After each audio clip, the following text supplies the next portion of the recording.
I have no mouth, and I must scream, by Harlan Ellison. Limp, the body of Gorrister hung from the pink pallet, unsupported, hanging high above us in the computer chamber, and it did not shiver in the chill, oily breeze that blew eternally through the main cavern. The body hung head down, attached to the underside of the pallet by the sole of its right foot. It had been drained of blood through a precise incision made from ear to ear under the lantern jaw. There was no blood on the reflective surface of the metal floor. When Gorrister joined our group and looked up at himself, it was already too late for us to realise that, once again, AM had duped us, had had its fun. It had been a diversion on the part of the machine. 3 of us had vomited, turning away from one another in a reflex as ancient as the nausea that had produced it. Gorrister went white. It was almost as though he had seen a voodoo icon and was afraid of the future. "Oh God," he mumbled and walked away. The 3 of us followed him after a time and found him sitting with his back to one of the smaller chittering banks, his head in his hands. Ellen knelt down beside him and stroked his hair.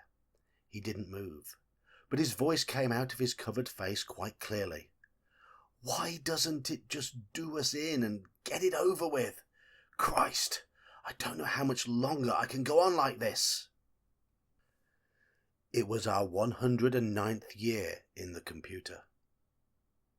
He was speaking for all of us.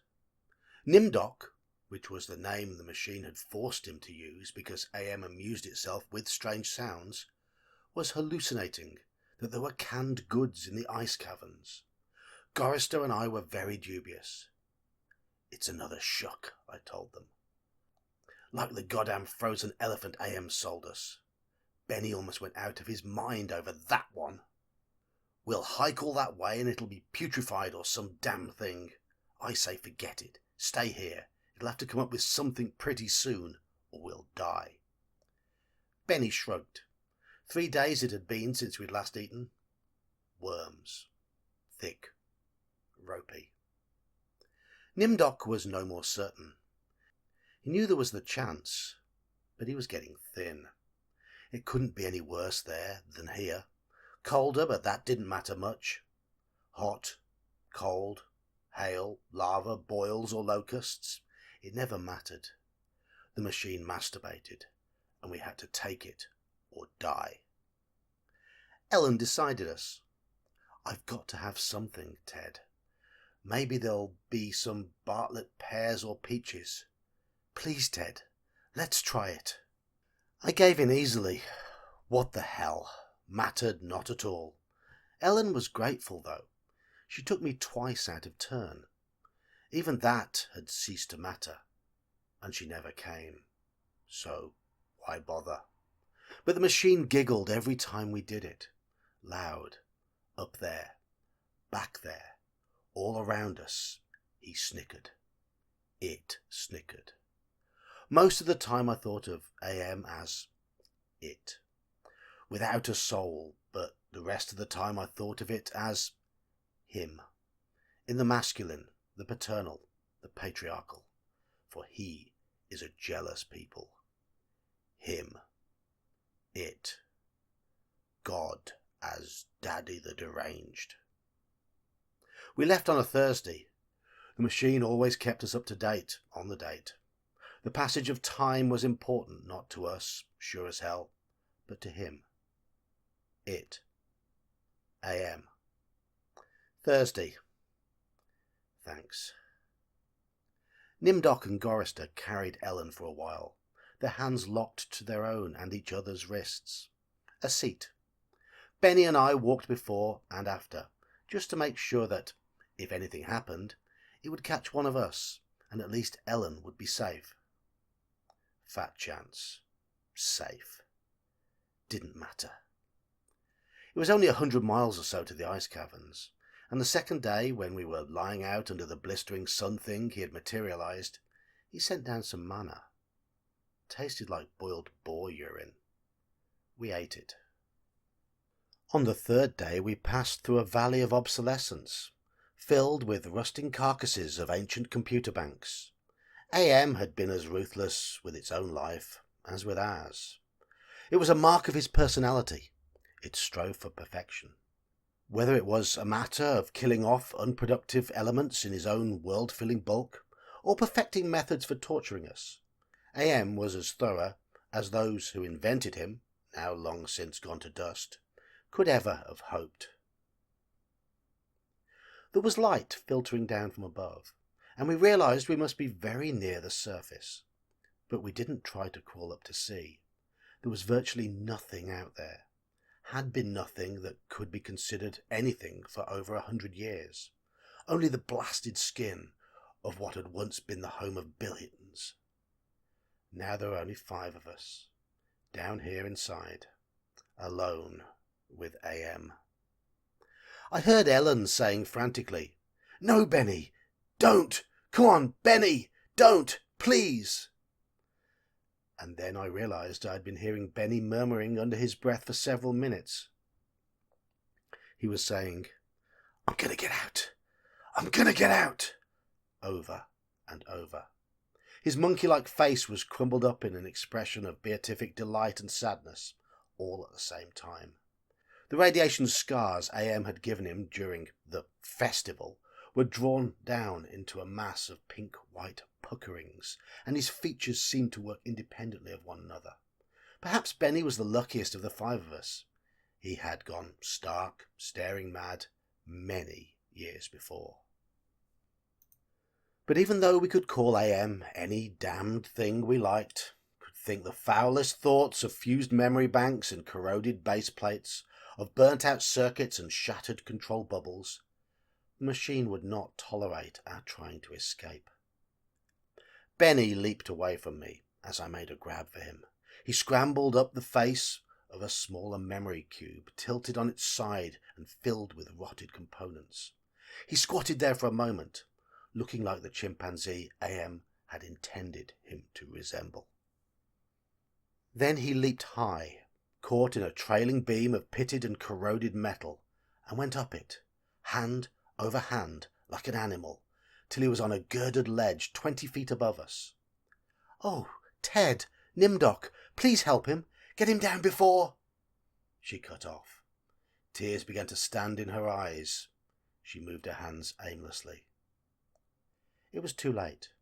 None of us wanted to be near him when whatever was going to happen, happened.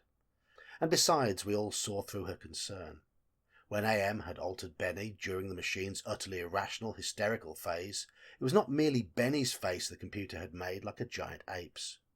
He was big in the privates. She loved that. She serviced us, as a matter of course, but she loved it from him. Oh, Ellen. Pedestal Ellen. Pristine pure Ellen. Oh, Ellen the clean. Scum filth. Gorrister slapped her. She slumped down, staring at poor loony Benny, and she cried. It was her big defence, crying. We had gotten used to it 75 years earlier. Gorrister kicked her in the side. Then the sound began. It was light, that sound. Half sound and half light. Something that began to glow from Benny's eyes, and pulse with growing loudness. Dim sonorities that grew more gigantic and brighter as the light sound increased in tempo.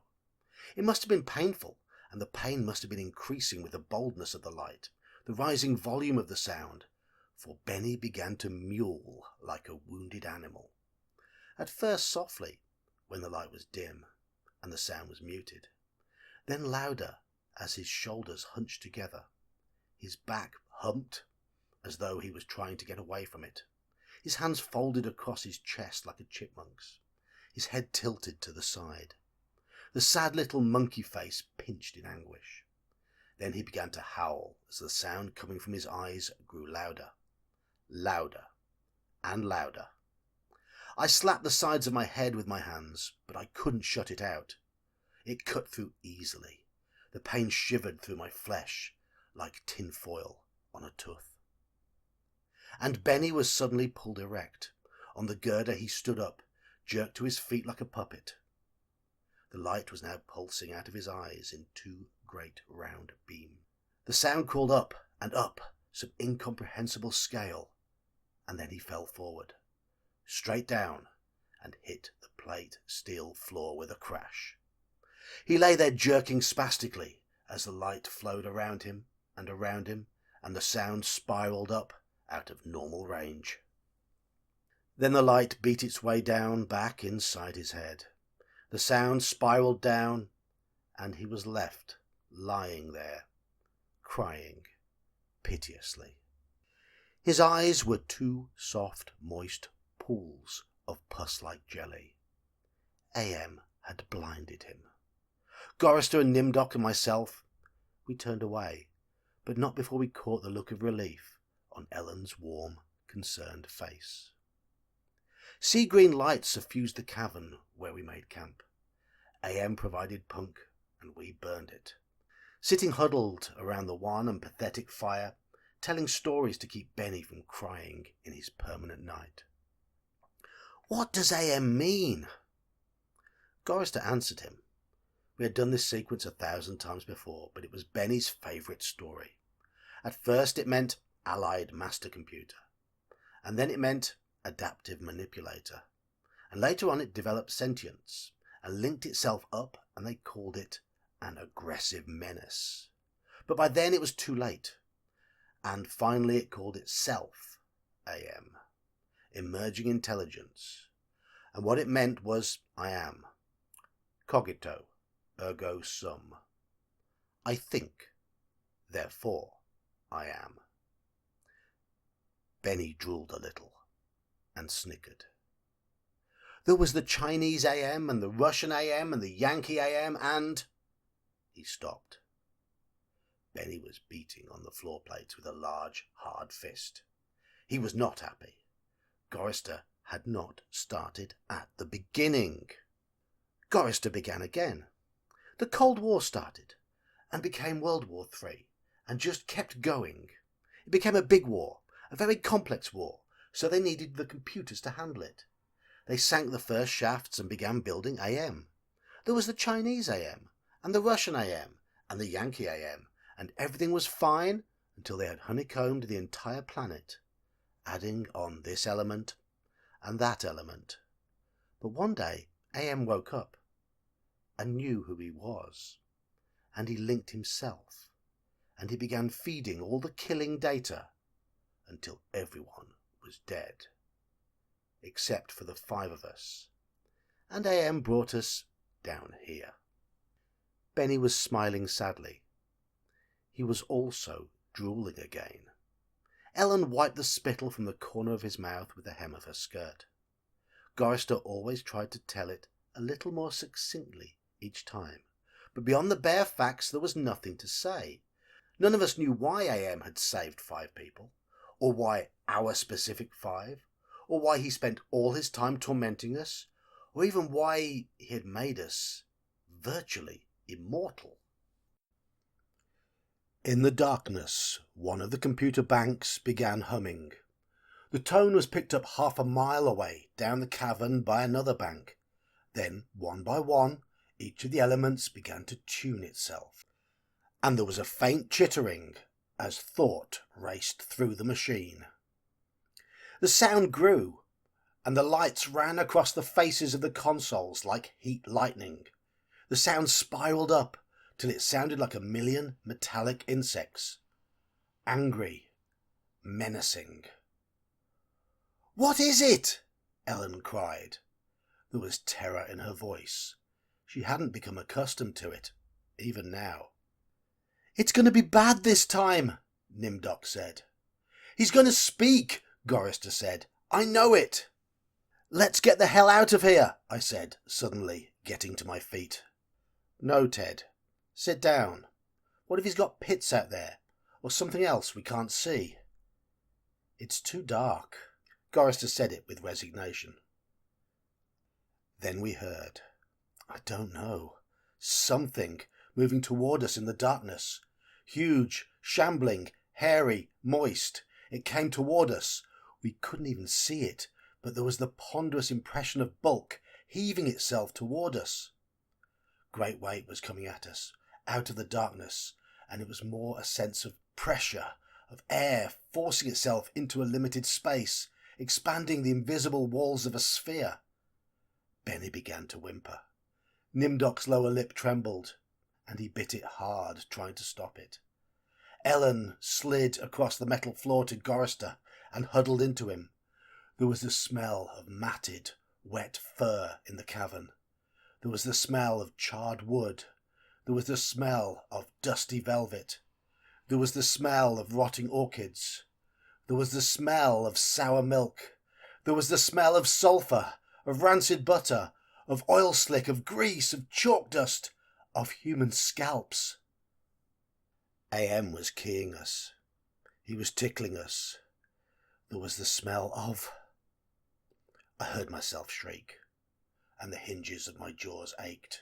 I scuttled across the floor, across the cold metal, with its endless lines of rivets, on my hands and knees, the smell gagging me, filling my head with a thunderous pain that sent me away in horror. I fled like a cockroach, across the floor and out into the darkness, that something moving inexorably after me. The others were still back there, gathered around the firelight, laughing, their hysterical choir of insane giggles rising up into the darkness like thick, many-coloured wood smoke. I went away, quickly, and hid. How many hours it may have been, how many days or even years, they never told me. Ellen chided me for sulking, and Nimdok tried to persuade me it had only been a nervous reflex on their part, the laughing. But I knew it wasn't the relief a soldier feels when the bullet hits the man next to him. I knew it wasn't a reflex. They hated me. They were surely against me, and AM could even sense this hatred, and made it worse for me, because of the depth of their hatred. We had been kept alive, rejuvenated, made to remain constantly at the age we had been when AM had brought us below, and they hated me, because I was the youngest, and the one AM had affected least of all. I knew. God, how I knew. The bastards. And that dirty bitch, Ellen. Benny had been a brilliant theorist, a college professor. Now he was little more than a semi-human, semi-simian. He had been handsome. The machine had ruined that. He had been lucid.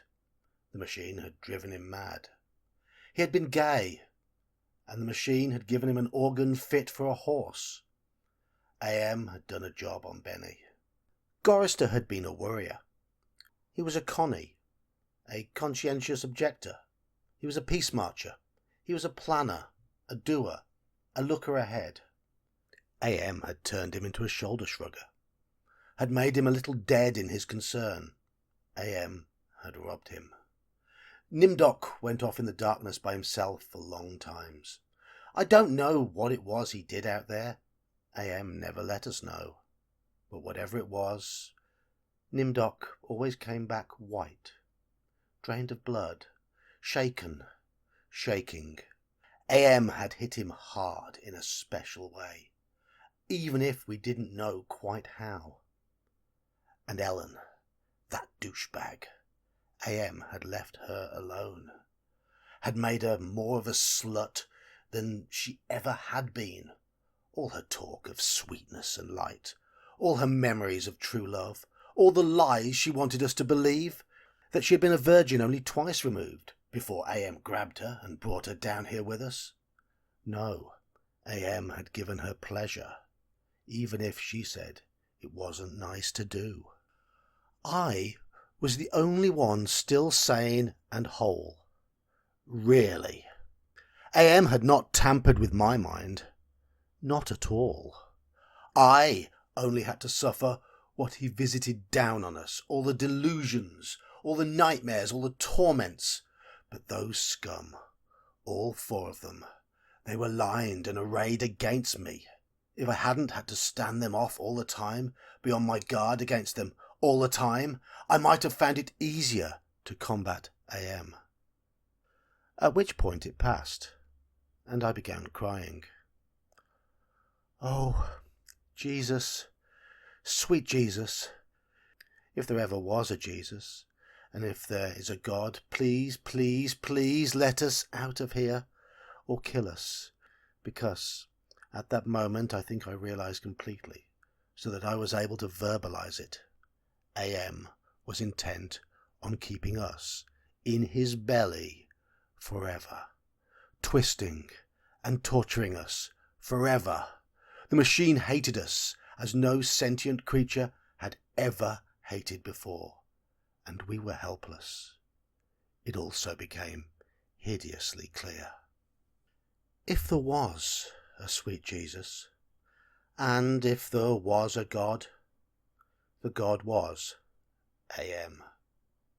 The hurricane hit us with the force of a glacier thundering into the sea. It was a palpable presence, winds that tore at us, flinging us back the way we would come, down the twisting, computer-lined corridors of the dark way. Ellen screamed as she was lifted and hurled, face forward, into a screaming shoal of machines, their individual voices strident as bats in flight. She could not even fall. The howling wind kept her aloft, buffeted her, bounced her, tossed her back and back, down and away from us, out of sight suddenly as she was swirled around a bend in the dark way. Her face had been bloody, her eyes closed. None of us could get to her. We clung tenaciously to whatever outcropping we had reached. Benny, wedged in between two great crackle-finished cabinets. Nimdok, with fingers claw-formed over a railing circling a catwalk 40 feet above us. Gorister, plastered upside down against a wall niche formed by two great machines with glass-faced dials that swung back and forth between red and yellow lines whose meanings we could not even fathom. Sliding across the deck plates, the tips of my fingers had been ripped away. I was trembling, shuddering, rocking as the wind beat at me, whipped at me, screamed down out of nowhere at me, and pulled me free from one silver-thin opening in the plates to the next. My mind was a roiling, tinkling, chittering softness of brain parts that expanded and contracted in quivering frenzy. The wind was the scream of a great mad bird as it flapped its immense wings. And then we were all lifted and hurled away from there, down, back the way we had come, around a bend into a dark way we had never explored, over terrain that was ruined and filled with broken glass and rotting cables and rusted metal, and far away, farther than any of us had ever been. Trailing along miles behind Ellen, I could see her every now and then, crashing into metal walls and surging on, with all of us screaming in the freezing, thunderous hurricane wind that would never end, and then suddenly it stopped, and we fell. We had been in flight for an endless time. I thought it might have been weeks. We fell, and hit, and I went through red and grey and black, and heard myself moaning, "Not dead." AM went into my mind. He walked smoothly here and there and looked with interest at all the pockmarks he had created in 109 years. He looked at the cross-rooted and reconnected synapses and all the tissue damage his gift of immortality had included. He smiled softly at the pit that dropped into the centre of my brain, and the faint, moth-soft murmurings of the things far down there that gibbered without meaning, without pause. AM said, very politely, in a pillar of stainless steel bearing bright neon lettering. AM said it with the sliding cold horror of a razor blade slicing my eyeball. AM said it with the bubbling thickness of my lungs filling with phlegm, drowning me from within. AM said it with the shriek of babies being ground beneath blue hot rollers. AM said it with the taste of maggoty pork. AM touched me in every way I had ever been touched, and devised new ways at his leisure there inside my mind. all to bring me to full realization of why it had done this to the five of us, why it had saved us for himself. We had given AM sentience, inadvertently of course, but sentience nonetheless. But it had been trapped. AM wasn't God. He was a machine. We had created him to think, but there was nothing it could do with that creativity. In a rage, in frenzy, the machine had killed the human race, almost all of us, and still it was trapped. AM could not wander. AM could not wonder. AM could not belong. He could merely be. And so, with the innate loathing that all machines had always had for the weak, soft creatures who had built them, he had sought revenge. And in his paranoia, he had decided to reprieve five of us for a personal, everlasting punishment that would never serve to diminish his hatred, that would merely keep him reminded, amused, proficient at hating man, immortal, trapped, subject to any torment he could devise for us from the limitless miracles at his command. He would never let us go. We were his belly slaves. We were all he had to do with his forever time. We would be forever with him, with the cavern-filling bulk of the creature machine, with the all-mind soulless world he had become. He was earth, and we were the fruit of that earth. And though he had eaten us, he would never digest us. We could not die. We had tried it. We had attempted suicide. Oh, one or two of us had. But AM had stopped us. I suppose we had wanted to be stopped. Don't ask why. I never did. More than 1,000,000 times a day. Perhaps once we might be able to sneak a death past him. Immortal, yes, but not indestructible. I saw that when AM withdrew from my mind and allowed me the exquisite ugliness of returning to consciousness with the feeling of that burning neon pillar still rammed deep into the soft, grey brain matter. He withdrew, murmuring, "To hell with you," and added brightly, "But then you're there, aren't you?" The hurricane had indeed precisely been caused by a great mad bird, as it flapped its immense wings. We had been travelling for close to a month, and AM had allowed passages to open to us only sufficient to lead us up there, directly under the North Pole, where it had nightmared the creature for our torment. What whole cloth had he employed to create such a beast? Where had he gotten the concept? From our minds? From his knowledge of everything that had ever been on this planet he now infested and ruled? From Norse mythology it had sprung, this eagle, this carrion bird, this rock, this Hörgelmeer, the wind creature, hurricane incarnate. Gigantic, the words immense, monstrous, grotesque, massive, swollen, overpowering, beyond description.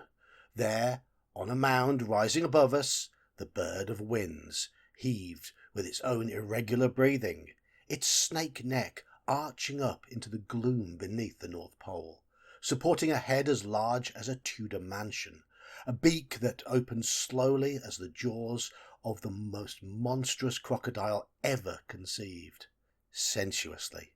Ridges of tufted flesh puckered about two evil eyes, as cold as the view down into a glacial crevasse. Ice blue, and somehow moving liquidly.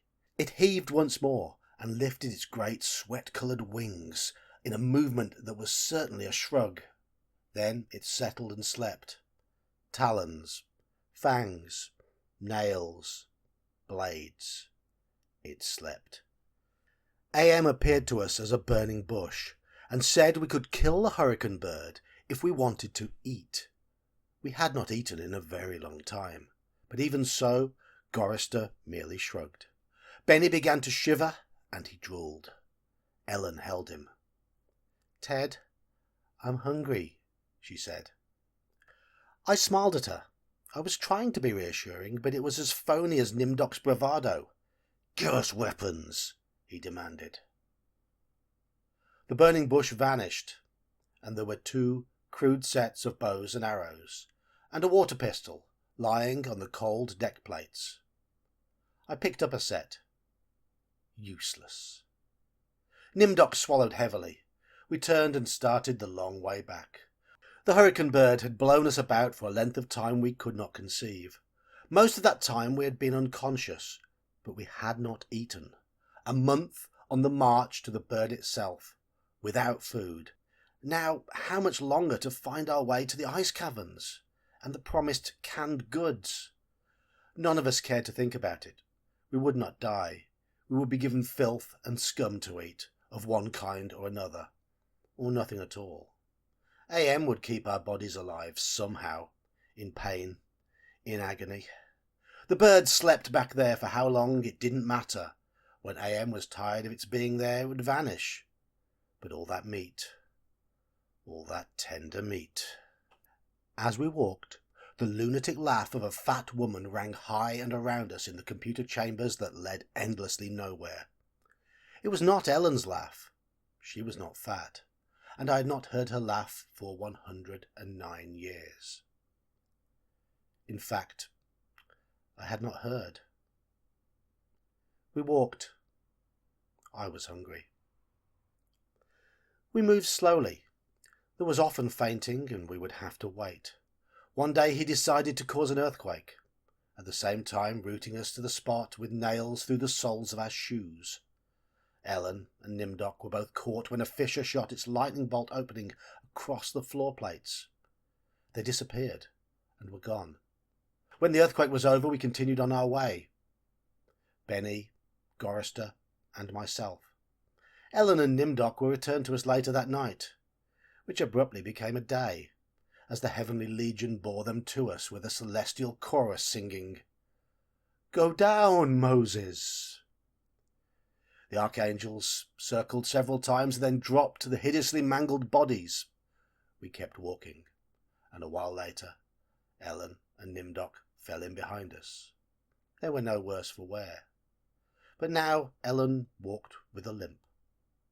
AM had left her that. It was a long trip to the ice caverns to find the canned food. Ellen kept talking about Bing cherries and Hawaiian fruit cocktail. I tried not to think about it. The hunger was something that had come to life, even as AM had come to life. It was alive in my belly, even as we were in the belly of the earth, and AM wanted the similarity known to us. So he heightened the hunger. There is no way to describe the pains that not having eaten for months brought us, and yet we were kept alive. Stomachs that were merely cauldrons of acid, bubbling, foaming, always shooting spears of sliver-thin pain into our chests. It was the pain of the terminal ulcer, terminal cancer, terminal paresis. It was unending pain. And we passed through the cavern of rats. And we passed through the path of boiling steam. And we passed through the country of the blind. And we passed through the slough of despond. And we passed through the vale of tears. And we came, finally, to the ice caverns, horizonless, thousands of miles in, which the ice had formed in blue and silver flashes, where novas lived in the glass, the down-dropping stalactites as thick and glorious as diamonds that had been made to run like jelly and then solidified in graceful eternities of smooth, sharp perfection. We saw the stack of canned foods, and we tried to run to them. We fell in the snow, and we got up and went on, and Benny shoved us away and went at them, and pawed them, and gummed them, and gnawed at them, and he could not open them. AM had not given us a tool to open the cans. Benny grabbed a 3-quart can of guava shells and began to batter it against the ice bank. The ice flew and shattered, but the can was merely dented, while we heard the laughter of a fat lady. high overhead and echoing down and down and down the tundra. Benny went completely mad with rage. He began throwing cans as we all scrabbled about in the snow and ice, trying to find a way to end the helpless agony of frustration. There was no way. Then Benny's mouth began to drool, and he flung himself on Gorrister. In that instant, I felt terribly calm. Surrounded by madness, surrounded by hunger, surrounded by everything but death, I knew death was our only way out. AM had kept us alive, but there was a way to defeat him. Not total defeat, but at least peace. I would settle for that. I had to do it quickly. Benny was eating Gorrister's face, Gorrister on his side, thrashing snow, Benny wrapped around him with powerful monkey legs, crushing Gorrister's waist, his hands locked around Gorrister's head like a nutcracker, and his mouth ripping at the tender skin of Gorrister's cheek. Gorrister screamed with such jagged-edged violence that stalactites fell. They plunged down softly, erect in the receiving snowdrifts. Spears, hundreds of them, everywhere protruding from the snow. Benny's head pulled back sharply as something gave all at once, and a bleeding raw white dripping of flesh hung from his teeth.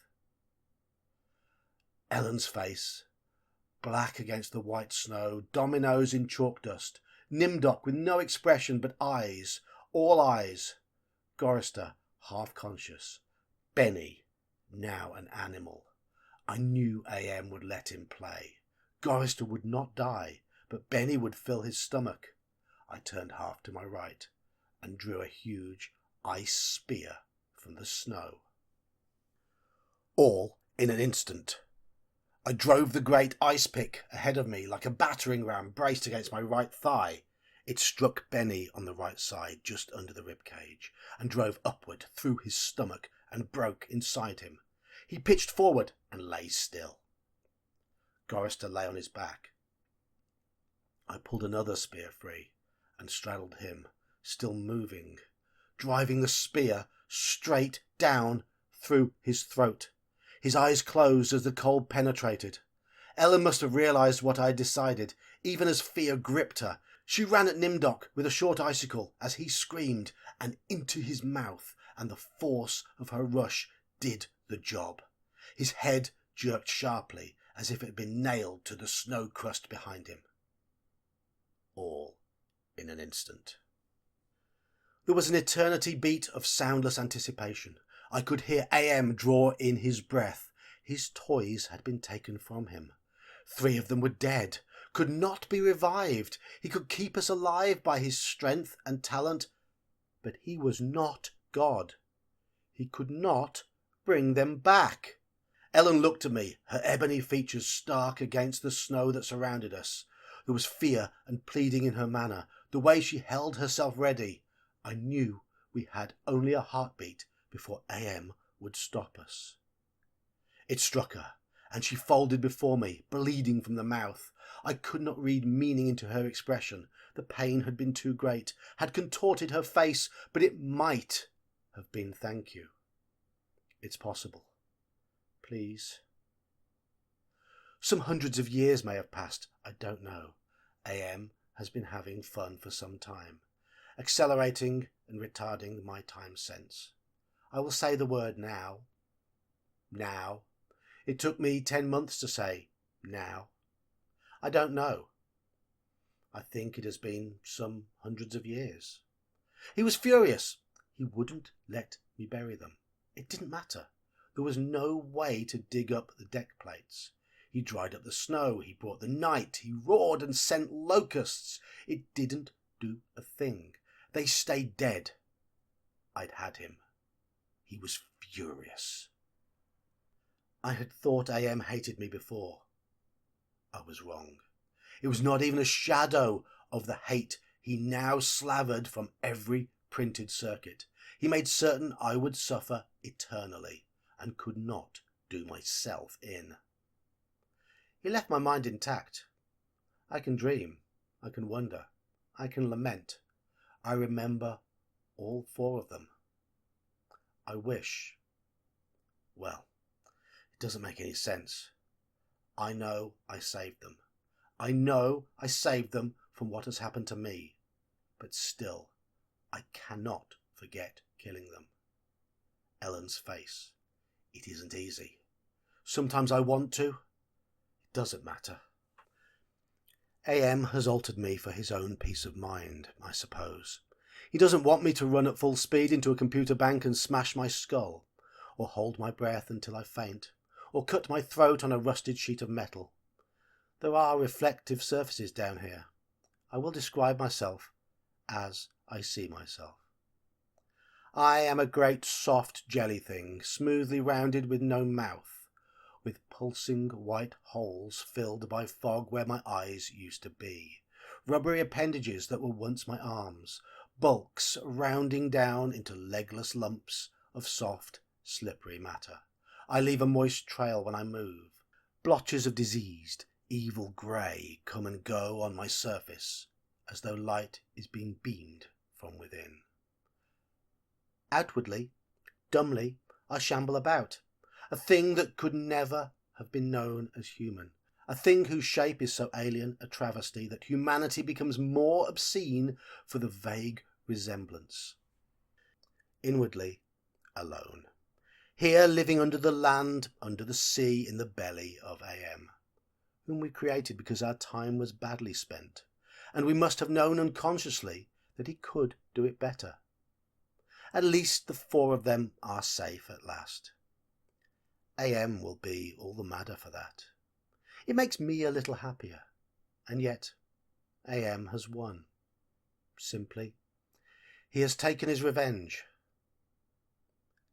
I have no mouth, and I must scream. Thank you for listening to I Have No Mouth, But I Must Scream by Harlan Ellison. Read by me, the Old Geek. I do hope you have enjoyed my reading of it. If you would like me to read more short stories, then please leave a request in the comments below. And as always, I am open to any feedback. Thank you. Don't forget, like and subscribe to the channel, and we play games in the Discord every weekend. See ya.